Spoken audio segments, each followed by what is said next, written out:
Hello and welcome to another Forever Life video where today we will be talking about the Arena story. Now, as far as I'm aware, this story was interesting. It didn't go as far as I expected it to go.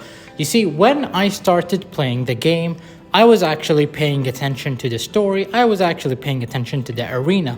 And then in between, I took a large break. I took a long break from this game saying I would come back. And as I came back, since a while now, I've realized that the story of the arena is basically in its same spot. You see, when Judge Kisei was introduced, when Ruel was introduced, when Vildred was introduced in the actual arena, I was really excited that, hey, we didn't see much of Judge Kisei in the opening, we didn't see much of Ruel in the opening, we didn't see much of Air Aki. He appears. Oh my god, it was so hype, but no, nothing happens. I don't want to run down the story, but there are some things that I do want to talk about. The very first point that I want to talk about is Ross, Heir of the Covenant. We want to establish a time where he enters the arena, and I have a good reason to suspect that he may have entered either right after Rengar or right after the Savara arc. You see, apparently in the Full Metal Alchemist event, they showed us Roy Mustang and Riza Hawkeye entering the arena in a desert, which is funny because when Ross, Heir of the Covenant, discovers the arena lore-wise, it was in a desert. So I assume that the arena has to be somewhere either in the Breezy Plains, right beside the Breezy Plains, right, or it should be somewhere around Savara, somewhere around the Frosh Frontier, somewhere around the Sunny Desert, in that area, in that ballpark. Again, I don't know why it's never shown in the map, but that's our suspicion anyways. Now, the thing that pisses me off is that later on, Yuna appears. Yuna, in the arena, is already an heir, but not only that, she seems to have been an heir for a little while longer than we know. And again, had it not been for the Full Metal Alchemist event, we would have never known that when you enter the arena, you do not forget the moment you left the arena. So although your real self has already left the arena, your past self, the self that you entered with into the arena, is stuck there. And you know, as far as I know, every character in the arena story is not real. They're just the versions of when they entered, which really pisses me off because we said Air Aki appears, Vildred appears, Judge Kisei appears. We'll get into a plot hole, in my opinion, very soon. But before we enter this supposed plot hole, let's talk about what the arena actually is. Apparently, it's a monolith where fighters fight eternally. Now, again, not much is elaborated at first, and the deeper you do go into the arena, the more they explain, quote-unquote explain. They only explain the nature of it. And this is why I hate the Full Metal Alchemist collab, because you see, the Full Metal Alchemist collab, while I do like the characters that do show up, I like Riza, I like Roy, I like Edward, I like Gwynry, I like Alphonse, long list of things. The thing that really, really rubbed me the wrong way is that Full Metal Alchemist has nothing to do with Epic 7, and yet they dropped the biggest piece of lore of the arena in an event that some people may never understand. Okay, so here's the thing. When you enter the arena, okay, you're supposed to beat challengers and collect their crowns or whatever. Now, these crowns could be conquest points. I have no idea. The point is, the team with the highest number of crowns becomes the leader of the monolith, or rather, the owner of the monolith. And again, Roy Mustang points this out, and I really love this piece of information, is that suppose you do become the owner of this monolith, where are the winners? Because supposedly, if this monolith has existed for the longest while, how do you know it's not concluded? Have you seen the real to know which one is fake? He does say that in the actual anime, the Full Metal Alchemist anime, and he brings up a really good point.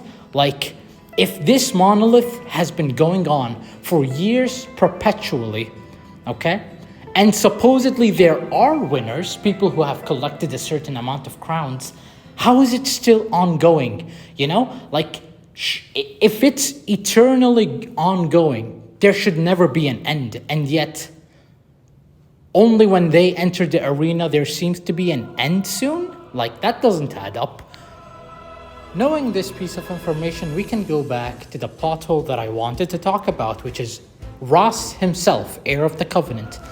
See, I don't mind inconsistent writing styles. Like, the guide in the arena, in the monolith for Ross and his party, starts out very casual, very normal, and then halfway through the story, brother becomes a Mexican and starts saying yeehaw and that kind of stuff. And no one has a consistent writing style. It's obvious that the writer has changed over time, which has me wondering, like, I thought that they wrote the entire story in one go. Surely they didn't write one story and then leave it for a month and then write it again and then leave it for another 3 months and then write another cutscene. Like, surely the cutscenes are prepared beforehand. There's no way they wait 3 months and then make it from scratch, which seems to be the case, unfortunately. I don't know what to say. The point is, Ross, heir of the Covenant, at the point where he enters the arena, he is without any character development. Ross, heir of the Covenant, only knows Vildred exists, but I don't think Vildred died in his timeline, or at least we're gonna have to make Ross meet Vildred for that to add up. But again, the Ross that does show up hasn't cleared episode 1 yet, just yet. And again, we suspect that he entered really early into the story. There is no way he made it to Solayu Forest or Dusselmark before this event. What I'm trying to say is, Ross, heir of the Covenant, wasn't keen about telling the truth until he met Ludwig in Dusselmark, which is the 7th chapter of the story. So prior to chapter 7, okay, Ross, heir of the Covenant, has not told anyone that the world of Fritania, the world of Orbis, is constantly reset every time the Archdemon wins the Archdemon War. So with that piece of information, why the hell does Ross feel guilty that he hasn't told the people around them about the looping, about the thing, Like, my bad. Judge Kisei appears. She talks about Ross being an imposter and that he's different, which he really shouldn't be, because the Ross that does appear in the arena isn't that far from the Ross that appeared in Judge Kisei's time. So the fact that Judge Kisei suspects Ross in the first place is kind of absurd. But then, when you go into the arena story, for some reason, Ross somehow seems to recall events past chapter 7, and I don't know why.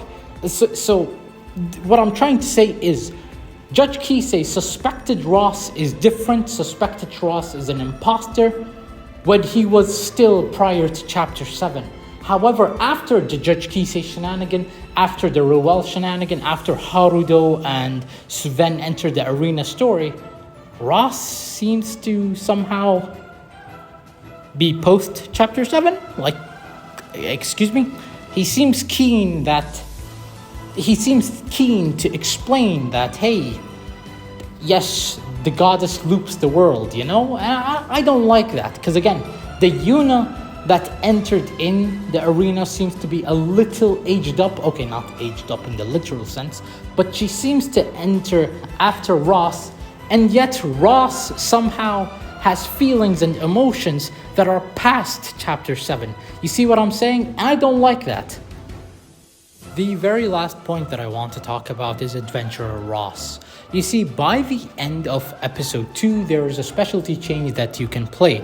This specialty change is when Ross is stuck in the dark nebula that Fastus created, or my bad, I think it was the comet's gaze. Was it the comet's gaze? Point is, the portal that was supposed to transport Phastos from the Dark Nebula to Britannia. That one. When he was stuck there, Notos, the god of war in the story, casually approached Ross, heir of the Covenant. Now this Notos, whatever his name is, he also appeared in Full Metal Alchemist event, where he is the god of this supposed monolith, the strongest god, or the god of combat. I really don't care what he is, but the point is, Notos doesn't even mention anything about the arena. He doesn't mention anything about the monolith. He just gives Ross a task. Ross completes that task, and then Ross quite literally fights his own damn self. And then boom, he gets the power up and he becomes Adventurer Ross. Now, they could have easily just correlated this story with the arena story, where Ross, heir of the Covenant, at the start of the game confronts Ross at the end of episode 2, the Ross with character development, and that the victor will emerge as Ross, as Adventurer Ross. And here's the thing, the end of episode 2 says that the one that is more human will win. So again, Ross defeated Phastos because he's more human apparently.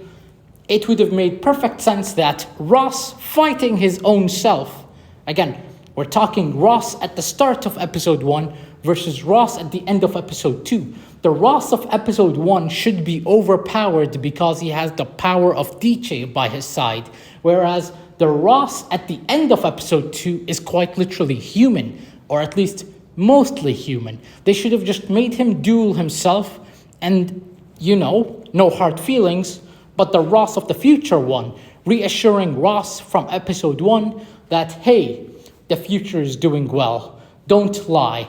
And then Ross in the arena would talk to Judge Kisei, talk to Ruel, talk to Vildred, talk to Heir Aki, tell everyone, hey, this is actually what happened. And, they just could have ended the story there. But no, they're just complicating things. They're just prolonging the story. I don't know if they will ever reference Natos appearing in episode 2, but hey, it is what it is. Really, that's all I had to talk about. It's a really simple video. Very nitpicky, I'm sorry, but hope you enjoyed, and goodbye.